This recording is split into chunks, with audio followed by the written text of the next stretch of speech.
Join me in welcoming the President and CEO of Vibal Group Incorporated and concurrent Executive Director of Vibal Foundation, Ms. Kristunr Mandigma. Christine?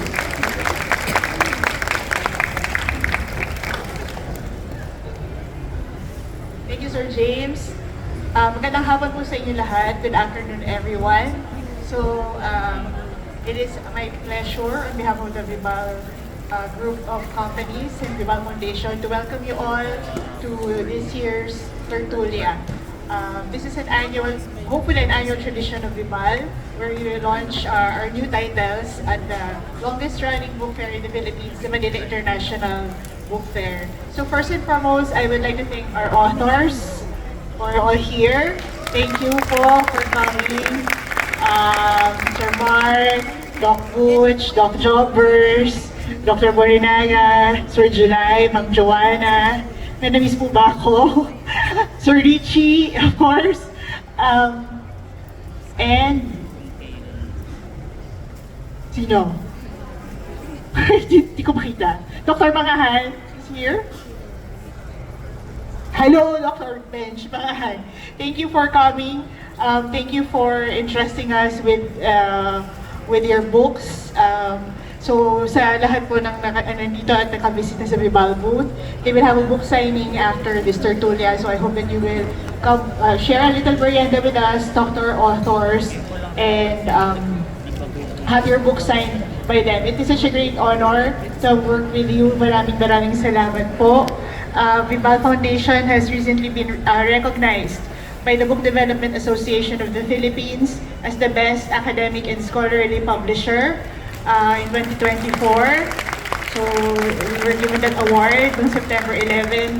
So as you know, Vibal is a textbook publisher talaga. We really started out as a textbook publisher, but over the years, we were so surprised to have gotten that recognition and so honored. And we wouldn't have gotten that if we didn't have our esteemed scholars like you trusting us with your work and with your manuscripts. And gusto ko pong maging message to sa mga authors because kaya po siguro kami natuto sa scholarly and academic publishing is because of the experience of working with scholars like yourselves.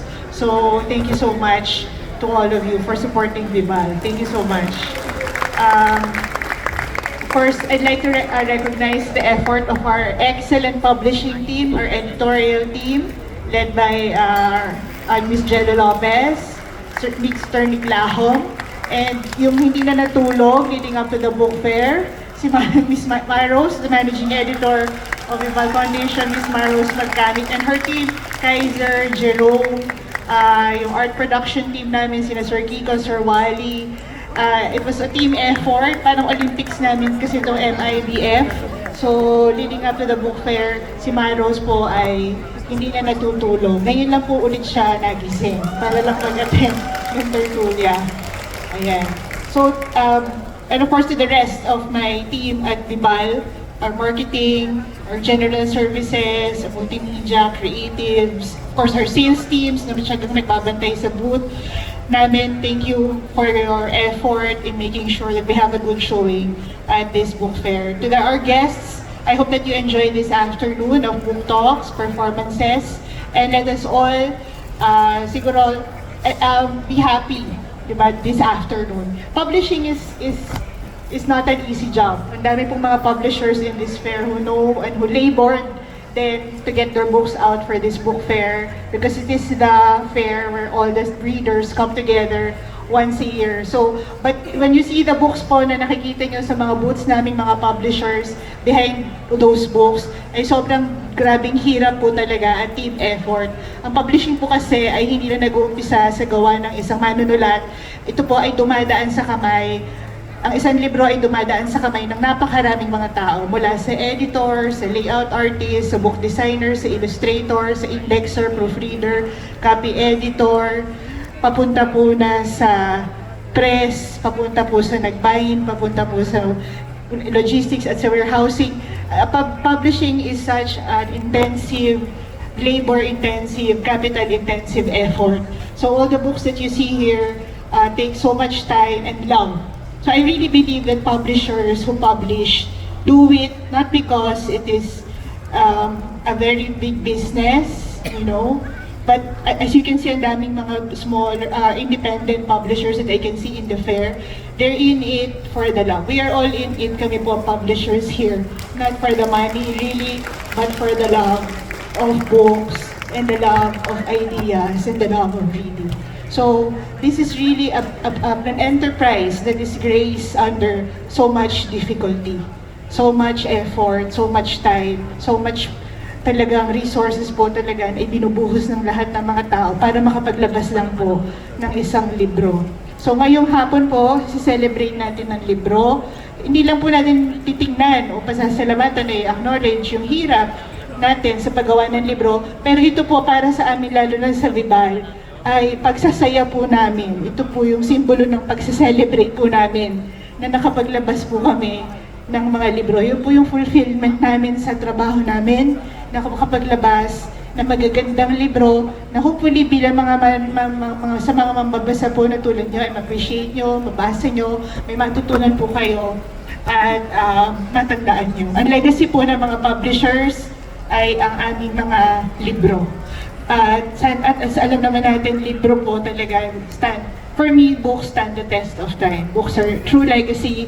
Books are a testament to our heritage, our culture, our identity, our pride as Filipinos. So I hope that you share that pride, that happiness, and the celebration with us this afternoon. Maraming pong salamat sa inyo lahat. Bring two new titles from Vibal Foundation. Our delightful opening number actually gave us a preview of the regions involved, and this is the enchanting and charming island of Mindanao. But this time, someone will be joining me to talk to you about this new book, as well as lead a stimulating discussion on stage with our special guests. I now turn you over to my co-host, the popular historian and lecturer, the always trending Dr. Michael Charleston Chow Chua. Salamat, James! Salamat, sir. It's an honor to be introduced by you. Makasaysayang araw po sa ating lahat. Makasaysayang araw mga kabibal, mga kaibigan. Welcome everyone dito sa ating Vibal Tertulia! Ako, nagpapasalamat ako sa Vibal kasi nanyayaan nila ako na maging isa sa mga host nyo dito sa napakahalagang event na ito. And excited din ako to engage with our invited guests for today. No? Pero bago yan, kasi mamaya kakausapin natin sila. No? Na maikling-maikli. Panoorin muna natin itong video na pinoduce para sa atin ng Vibal Studios. No? Para bigyan tayo ng maikling background tungkol sa unang dalawang aklat na ating pag-uusapan at ilulunsad ngayong hapon na ito. Ang Old Holo and Zamboanga, 1268 to 1945, at More Mindanaon Than We Admit, History, Culture and Identity in the Philippine South. Let's watch this. Mindanao, the Philippines' second largest island, holds a pivotal place in the nation's history. Home to a diverse tapestry of cultures, languages, and ethnic groups. Mindanao has long been a crossroads of trade, politics, and social change. Its rich history is marked by the vibrant cultures of indigenous peoples, the introduction of Islam in the 13th century, and the later influences of colonial powers. This intricate historical backdrop has shaped Mindanao's unique identity, which is characterized by resilience and dynamism.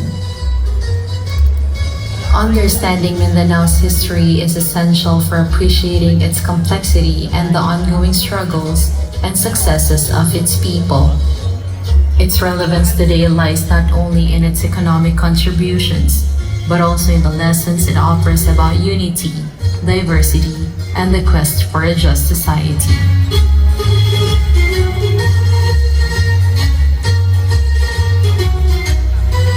Two new titles from Vibal Foundation's collection discuss Mindanao's vital role in the national narrative.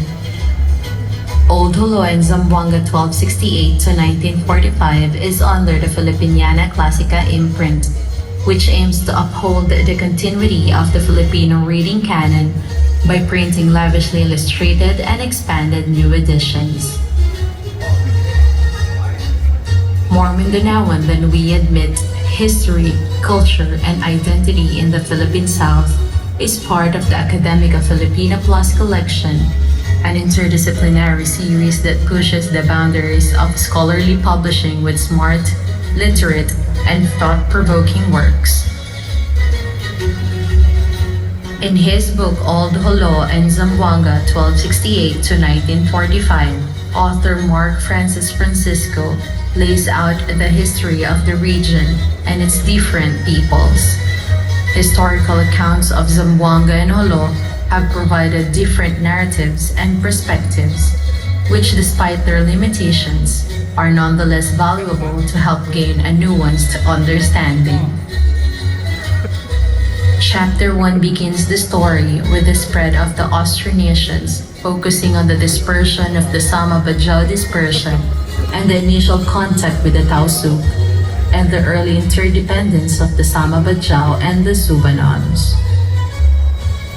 The following chapters elaborate on the culture, beliefs, and traditional art forms of the two groups considered to be the indigenous people of Southwest Philippines. The Sinama-speaking Sama-Bajau who live on the coast and surrounding waters, and the Subanon who live by the Suba or river in the mountains of the Zamboanga Peninsula. The book narrates how the settlement at the southernmost tip of the Zamboanga Peninsula was built, eventually emerging as one of the most important centers of the Spanish colonial world in the Philippines. The succeeding chapters discuss the expansion of the Sultanate's organized trading, raiding, and slaving activities during this period, and its ties with the rival Western powers in the region that made Holo a force to be reckoned with for the Spanish colonial government. The book also paints a vivid picture of life in Zamboanga and Holo during the early decades of the 20th century. The Zamboangueños prided themselves on their Spanish-influenced identity. Meanwhile, though the natives of Holo retained their culture, the arrival of the Americans marked an era of accommodation and recreation of their lifeways, leading to the formation of a stronger Lupasug identity. With Old Holo and Zamboanga 1268 to 1945, Mark Francis Francisco has created a rich nuanced picture of these two centers, showing the broad sweep of history and detailing the prominent and lesser-known figures, as well as the ordinary lives that helped shape that history.